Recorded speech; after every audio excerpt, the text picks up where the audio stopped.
Hey! Petite vidéo complémentaire sur le carburateur Zenith qu'on a vu la dernière fois.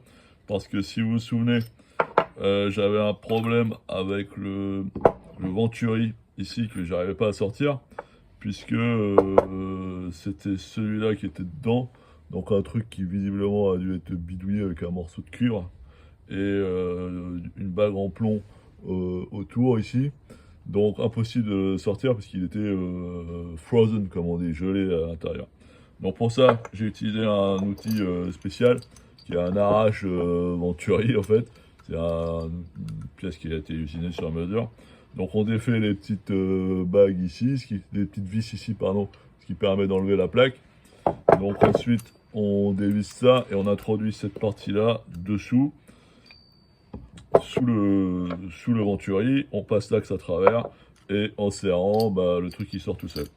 Donc voilà, ce qui permet de mettre un Venturi neuf, donc qui a une forme beaucoup plus de Venturi comme son nom l'indique, c'est-à-dire que ça concentre les flux d'air et le mettre comme ça.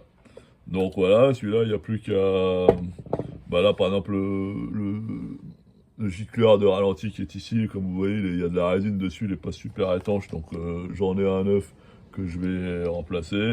De même, le bouchon à l'arrière ici, qui normalement se met avec un filtre, donc j'en ai un neuf aussi, pièce d'origine.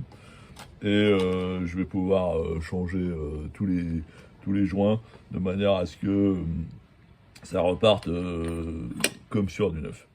Et celui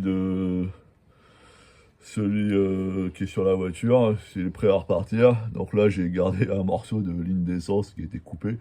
Et ce qui permet de... Vous vous souvenez, sur la voiture, il y a un filtre moderne ici, c'est pour ça que c'était coupé. Ça m'a permis de le tester en le posant comme ça, à l'horizontale, avec un niveau, remplir d'essence pour voir s'il y avait des fuites ou pas. Ok, see you later.